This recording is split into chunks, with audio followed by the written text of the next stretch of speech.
Hello and welcome to BYJU'S Exam Prep IAS. Before we begin today's session of the comprehensive Hindu analysis, an important announcement for all of you out there who are planning to prepare for the 2023 Prelims examination. BYJU'S IAS is bringing for you exclusively a national scholarship test which will give you a chance to win up to 90% scholarship depending upon the score that you get in this test. It will be an online test on 19th of July 2022 at 11 a.m. The link to register for this test is given in the description of the video. The deadline to register for the test is 18th of June 6 p.m. Make sure you click on the link in the description of the video and register for the test to get a chance to avail up to 90% scholarship. Now let's begin our analysis with the first article here that has a theme that in the crisis that has engulfed the nation of Sri Lanka, there is a great opportunity for India to ensure that our ties with Sri Lanka become much better. Now, ever since Sri Lanka has had its new Prime Minister, that is Mr. Ranil Wickremesinghe, he has been making a lot of positive statements with regards to India-Sri Lanka relations.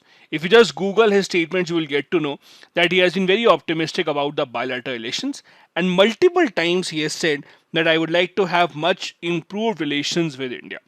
On India's part also, you have to understand that in the past year or so, ever since the economic crisis began in Sri Lanka, India has extended help multiple times in multiple forms.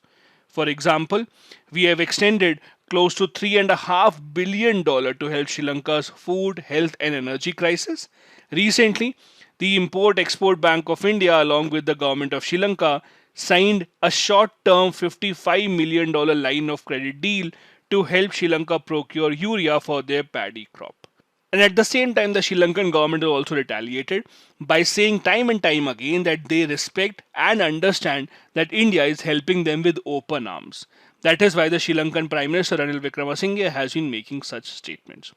Now, what is interesting to notice here is that if you look at India's neighborhood, there's a very interesting trend. The trend is that India's relationship with these nations depends a lot on who exactly is in power. And I can give you multiple examples here. You can take an example of Sri Lanka also.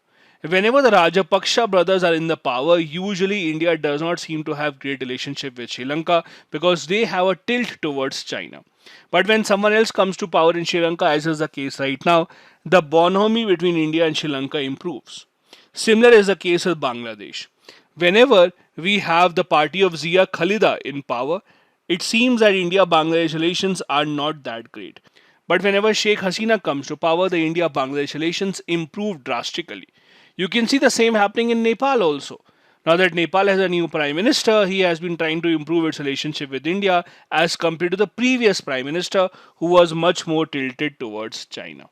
That is how you see that India's relationship with our neighboring countries depends a lot upon who exactly is in power.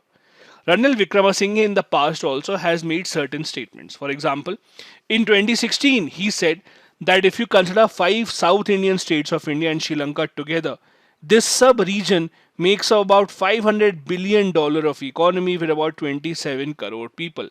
That is why he said that there should be much better and much stronger relation between south part of India and Sri Lanka. And he has spoken in the same tone again very recently when he said in a recent interview that I can easily fit into Chennai or Kerala without a problem. And the people in the south of India can fit here in Sri Lanka as well very easily. This has been seen as a positive sign of increasing bonhomie between the two nations. Now, at a time when Sri Lanka is going through such a tough crisis, it's also important to understand the fact that India can increase its cooperation with Sri Lanka and ensure that the future is much better. Now, if you look at India-Sri Lanka relationship, you would understand the fact that India and Sri Lanka are bound to have good relations. We have cultural ties, we have historic ties, we have people having the same background, the same history. However, even with all of that considered, India-Sri Lanka ties have never been able to achieve their true potential. One of the reasons being the history between the two sides. And this history goes as back as to the times of the Ramayana, where Lord Ram had to go to Sri Lanka to rescue his wife. However, if you look at the recent history also, since the 1980 Sri Lankan Civil War, you will see that India and Sri Lanka have had a bit of a checkered history. For example, During the civil war in Sri Lanka, there were allegations that the Sri Lankan government and the Sinhalese majority population have been killing the Tamil population of Sri Lanka. This is when the Indian government had extended a lot of support to the Tamilian population and had also extended the offer to play the role of the negotiator between the LTTE forces and the Sri Lankan government. Since then, the majority Sinhalese population in Sri Lanka has a doubt in their minds with respect to the role that India plays. In fact, even the present role played by India is being seen in a negative light by some of the Sinhalese population in Sri Lanka. They also say that if you look at the past, a lot of South Indian rulers from India have invaded Sri Lanka, which you would have also read in your medieval history. From India's point of view, those were seen as great conquest. But if you look at the same from the Sri Lankan point of view, for them, it was Indian kings or Indian rulers coming to invade Sri Lanka. So the history of the two sides has not been quite of the friendly nature that we would have expected. Also in 2021, when the Rajapaksa brothers were in power, they had unilaterally scrapped the tripartite agreement, which involved India, Sri Lanka and Japan for development of Colombo's East Container Terminal, which also did not really go well with India. Now the good part is that in place of that, the West Container Terminal Agreement has been given to an Indian firm Adani on much better terms. So Sri Lankan government keeps on saying that we cancelled the East Container Agreement because we wanted to give a better agreement or a better deal to an Indian company. However, at that time, there were a lot of allegations about how it is being done under the Chinese pressure and how the Rajapaksa brothers don't want to have good relationship with India. The other improvement that can be brought upon between the two sides is improved connectivity. The good part is that just a few days back, the Sri Lankan government cleared two proposals. That is, to have flight connectivity from Jaffna in north of Sri Lanka to Tiruchi in Tamil Nadu, and to have a ferry connectivity between Sri Lanka and Puducherry. In fact, for a long time, there have also been talks about building a sea bridge and a tunnel between Rameshwaram in India to Talai Mannar in Sri Lanka. In fact, even the Asian Development Bank was ready to fund this proposal, but this idea never took off from the ground since 2015. These are some of the things that the two sides can work on. India, in fact, also has power sharing agreements with a lot of our neighbors, including Nepal, Bhutan, Myanmar, and Bangladesh. The same can be explored through Sri Lanka as well, which will be for the benefit of both the sides. As we just discussed, the Sri Lankan cabinet very recently signed this proposal to improve connectivity between the two sides, linking Jaffna, which was the center of the Sri Lankan civil war, with Tamil Nadu and Puducherry. Also, as I said, the Adani Port Company was given the contract a few months back to develop the West Container Terminal Port in place of the East contract, which was cancelled unilaterally, which led to a lot of bad taste between the two sides, which involved Japan as well. But hopefully, as per the author, the crisis in Sri Lanka will only bring the two sides closer in the coming years. The next article that we have here is written on the basis of a World Bank report that recently came out about the poverty numbers in India. Now, the background of the story is this, that the Indian government has not officially released our poverty data for many years now. In fact, the last official poverty figures that were released in India were only in 2011-2012. Mostly whenever the government of India has to come out with poverty numbers, they are dependent on the expenditure survey that we have. That is, how much expenditure are people usually making in their lives. Depending upon that, we assume whether people are poor or not. Now, the interesting part is that the household expenditure survey that NSSO had conducted last in 2017 was rejected by the government. The many critics say that the government rejected it because it did not present a positive report. It had showed that the expenditure of the people in India is declining after demonetization, and that is why the government of India did not want to show this.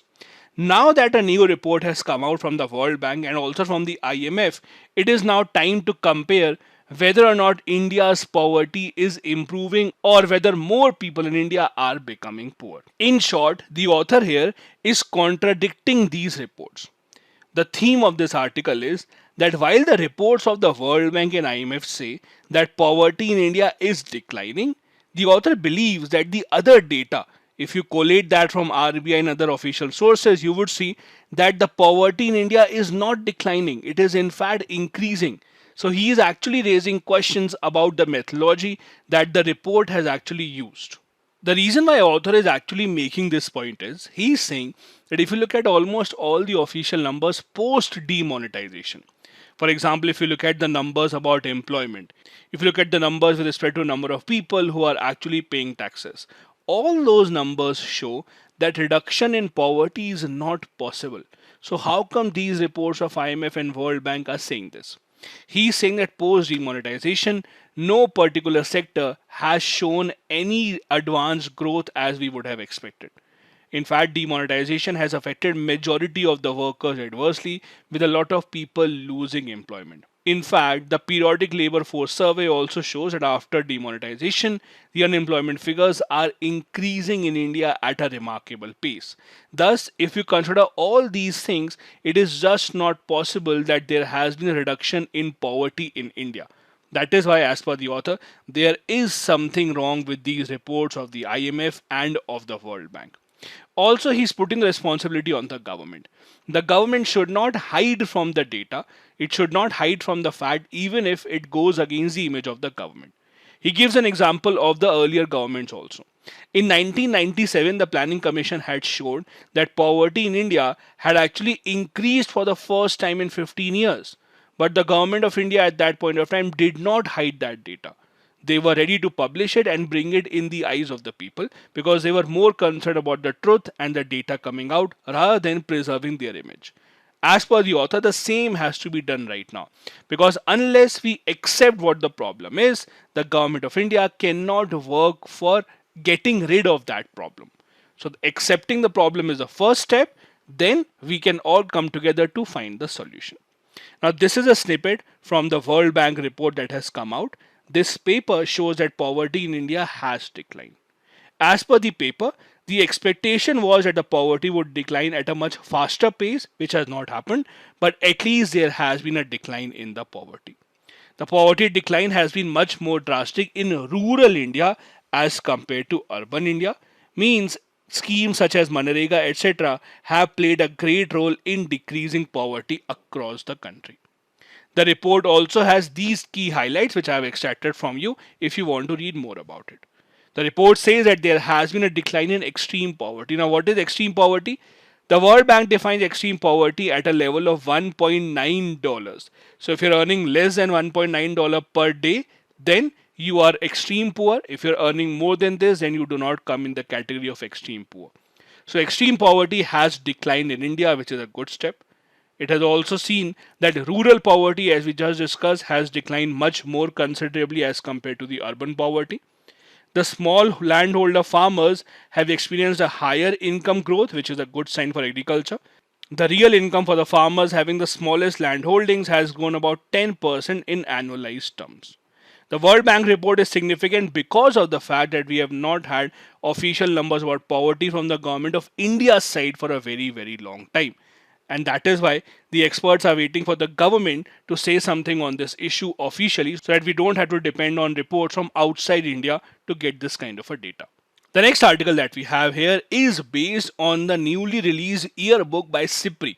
SIPRI here, as you know, stands for the Stockholm International Peace Research Institute that publishes reports with respect to nuclear armament across the world, about how many nuclear warheads and other kind of weapons are the countries keeping with themselves, the number of weapons that they are exporting, etc. In short, this is the most important and the most trusted source if you have to understand about how many weapons does a country have and how much weapons are they exporting.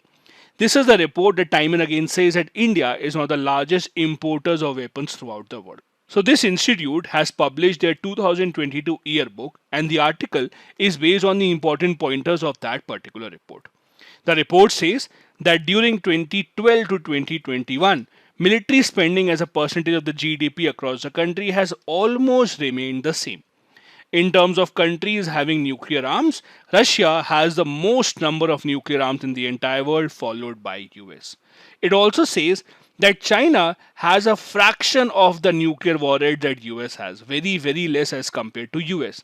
But even then, we talk a lot more about China's nuclear arms as compared to the US, which is also a cause of concern. We have also seen that across the world, the countries are focusing a lot on military modernization. It has become a global trend now. India was the largest importer of weapons during 2017 and 2021. Now, do understand this line very carefully. India is the largest importer of weapons in this period globally. That does not mean that we bought most of the arms. Because when you talk about nations such as China, France, US, Russia, Israel, etc., they buy much more arms as compared to India, just that they buy those arms from within their country. So US buys much more arms from the companies that are in the US only. Russia does the same with respect to their own companies. Why India is the largest importer is because we buy a lot of arms from outside the country. So we are not the largest buyer of the weapons, we are just the largest importer of the weapons. Do understand this. The report also says that there are some important concerns around the world, including Chinese American rivalry. Involvement of non state actors means terrorist organizations and other groups which do not have any specific geographical area of their own. Multiple other conflicts, including the climate challenges that the nations across the world are facing. The report also points out toward the fact that Iran's military budget has also been on a rise, but many experts say that this particular report is overestimating the capability and the spending of Iran's military. But that has to be taken into consideration as well. Interestingly, earlier this year, the P5 nations, which were supposed to meet for a face to face meeting, had a virtual meeting in which they made a statement saying that nuclear weapons cannot win any war and nuclear wars must not be fought. 2021 also was the year that saw the Treaty on Prohibition of Nuclear Weapons of 2017 coming into being. But the point is that on one hand, all these big nations are coming together to say that nuclear weapons are bad, nuclear wars are impossible to win, and we should be very concerned about it. But on the same hand, the same nations are increasing their nuclear stockpile. It is the same nations such as Russia which keep on threatening the world with their nuclear weapon as we saw in the Ukraine war. So the nations that we are talking about here are not walking the talk. They're talking about something else at one end, and their actions actually tell something entirely different. This is a graphic that I have taken from the same CIPRI yearbook of 2022 that talks about the number of deployed warheads, the total stockpiles, and the total inventory that we have with respect to countries. As you can see here, India has more or less the same nuclear stockpile as compared to Pakistan and almost half as compared to that of China. But just look at the difference between the other nations and US and Russia, and you would understand how these two nations have been spending a lot more resources on their military and weapons as compared to the other nations. Also, when you see the total inventory of weapons at the nuclear warheads has declined, it is not because they are making efforts towards this. It is because they have retired some of those stockpiles that have become very, very old and that were almost on the verge of expiry. That is why some of the nuclear warhead numbers have come down with these two nations, but it is not due to their efforts. There's also another interesting graphic I wanted to share with you. Right now, the world is nowhere near the highest mark of the global nuclear stockpile. That was a time of the 1980s and 1990 when the combined global stockpile was the highest in the entire world. That was the peak of the Cold War. It was after that that the US and Russia came about with an agreement called the START Treaty, under which the two sides said that okay, we'll work together to reduce our nuclear stockpile. And since then, you have seen that the number of nuclear stockpile, nuclear warheads has reduced drastically in the entire world. So the current numbers are nowhere near the peak that the world has seen in the past. These are some of the important nuclear diplomacy treaties that have been signed around the world. There is a treaty on prohibition of nuclear weapons, as we just discussed. It came into being in 2021. It received ratification from 50 nations across the world. Then we have the START Treaty between Russia and US. There have been multiple versions of the START Treaty signed between the two sides to reduce the nuclear stockpile. We also have the JCPOA signed by P5 plus 1 with Iran to control the nuclear program of Iran. And then we also have the Treaty on Non-Proliferation of Nuclear Weapons, where the P5 nations of the Security Council have reaffirmed their commitment to comply with non-proliferation. They have taken the pledges again under the NPT of 1968, which India is not a party to. The next article that we have is on a very important and interesting news that is right now taking place in UK, which is about the Northern Ireland Protocol. Now, the reason why it is in the news is because the British government, led by Boris Johnson, is introducing a new law to change this existing NIP, that is a Northern Ireland Protocol. This is something that EU does not like. Now, let me show you a photo to make you understand in very easy terms what is this issue all about. Now, understand this.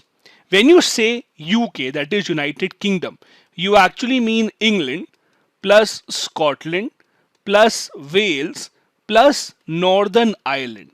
These all together make up the UK, that is United Kingdom. Then we have another nation called the Republic of Ireland. So Republic of Ireland is separate and Northern Ireland is separate. Now, if you look at entire UK, the only part of UK which has a land border with a EU country is this part, Northern Ireland. So Northern Ireland, as you can see, has a land border with Republic of Ireland. So it has a land border with EU. UK, on the other hand, the other parts, as you see, are islands in the middle of the ocean, so they don't have any land border with EU. Now, what happened was when Brexit took place, Northern Ireland also came out of EU. However, Northern Ireland still has a common land border with EU in the form of Republic of Ireland. Now, if you look at the European Union have a law.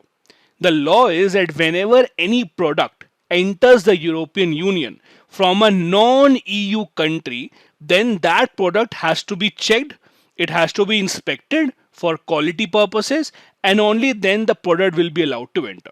Simple.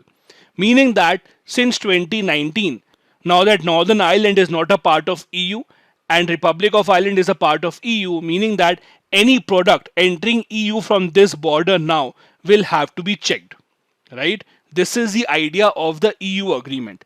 However, the problem is that if you look at the history of Ireland and Northern Ireland, there have been multiple clashes between the two sides. They have had a very long dispute. That is why this particular border has been extremely sensitive. So no one wanted that this border again becomes a center of attraction, that we will now check all the goods entering Ireland from this border. So it was decided that actually what we will do is, when a product comes from England to Northern Ireland, we will have a check on this border itself.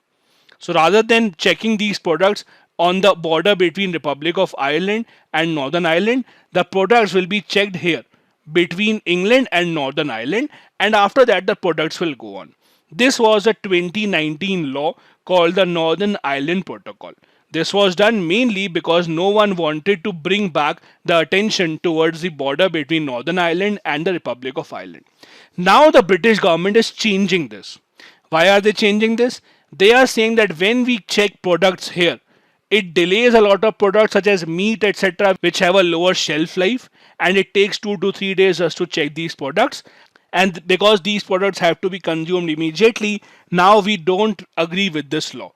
Now the British government, as per the new law, is saying that when we send a product to Northern Ireland, there will be two types of products.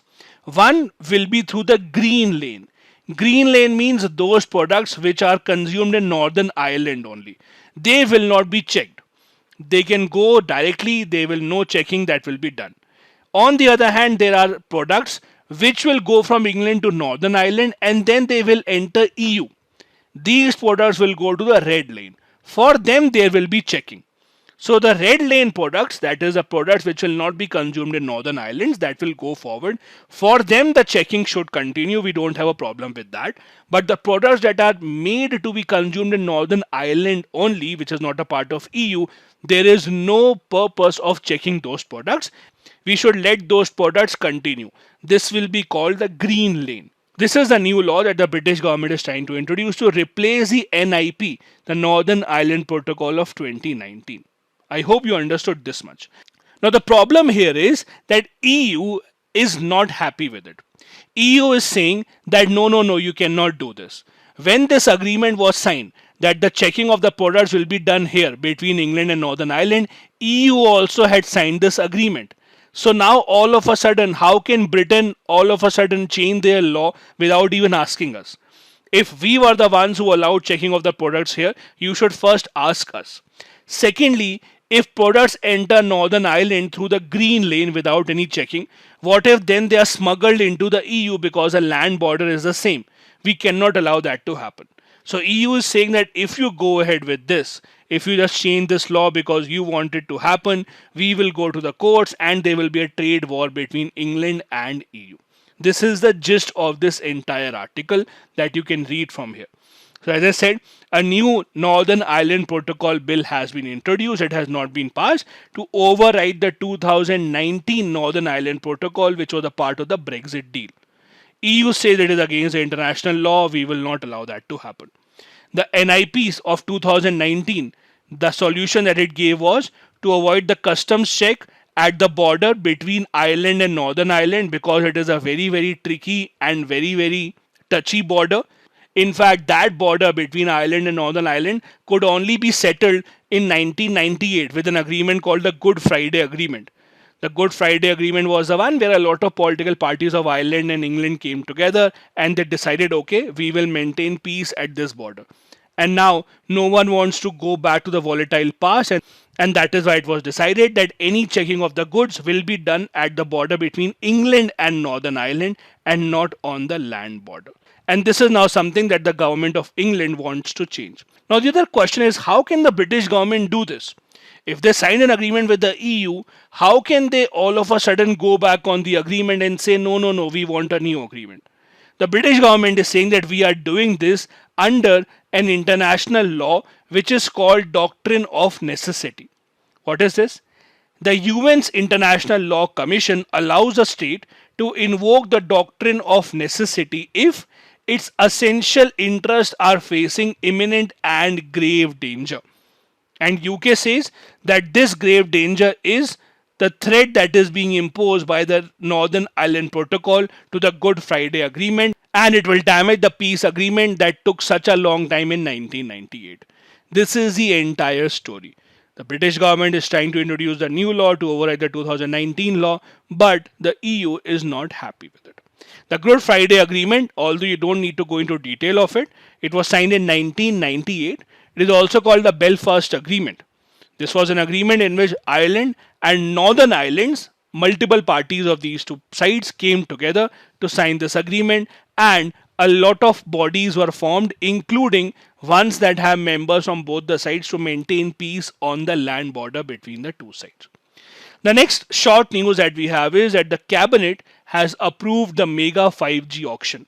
We have been reading a lot about the 5G networks and its introduction in India. Finally, the Union Cabinet has given the official go-ahead for the auctioning of the 5G. One thing that remains to be seen is how the auctions take place, because in India, we have had a history of these kind of auctions being questioned in the courts, be it the coal spectrum auction, be it the 2G auction, etc. So it remains to be seen how the government actually takes up this particular process. Also, there were concerns that the government is expecting a much higher price from the 5G auctions. So now the 5G prices have also been reduced after the TRAI had recommended the same. As you know, 5G is different as compared to the other telecommunication technologies that we had earlier, mainly because the average speed of 5G will be head and shoulders above the earlier technologies that we have been using. Now, when you have a higher speed, the most important aspect of that is the lack of latency. Latency means the time that it takes between you giving the command and the command being executed. In other words, when you say that you have to go ahead and use Internet of Things, or when you say that you have to use artificial intelligence, that means that you want your devices to communicate with yourself. Let's assume you have a driverless car. Now, driverless cars are made on the concept that they can identify the traffic, they can know where to stop, where to take a turn, etc. Now, let's assume that there's a human being that comes in front of the car and the car has to stop itself. Now, even if it delays by half a second, it may be very dangerous to the human life. That latency cannot be afforded. That latency can be reduced when the internet speed or the connection speed is higher, which will happen with 5G. You can take another very simple example. You might have Alexa at your home, or you might use OK Google. Those kind of technologies also work in such a manner that you give them the command and then they execute it. Now, the difference between the command giving time and the execution time is the latency. You can afford a delay of 1 or 2 seconds in a normal day to day life. But when you're talking about very high tech technologies, let's say weather predictions, satellite, driverless cars, you cannot afford a latency of even a microsecond. This is where 5G comes into the picture. It is not about the fact that you can download the movies at a much faster pace. Although, yes, it will also be the case. But right now, we don't even download any movies. It's not even about having better video calls because we already have better video calls on 4G. It is mainly about the reducing latency, which will make sure that we are able to use a futuristic technologies that we actually require. These were the important articles from the Hindu newspaper today. Now, a couple of practice questions. Number one. Every crisis in our neighborhood presents an opportunity for India to play the role of a regional leader. Discuss with examples. Second, how would 5G be different from the earlier telecommunication technologies? What are the possible applications of 5G technology? Both questions have to be answered within 250 words each. Thank you so much for watching the video.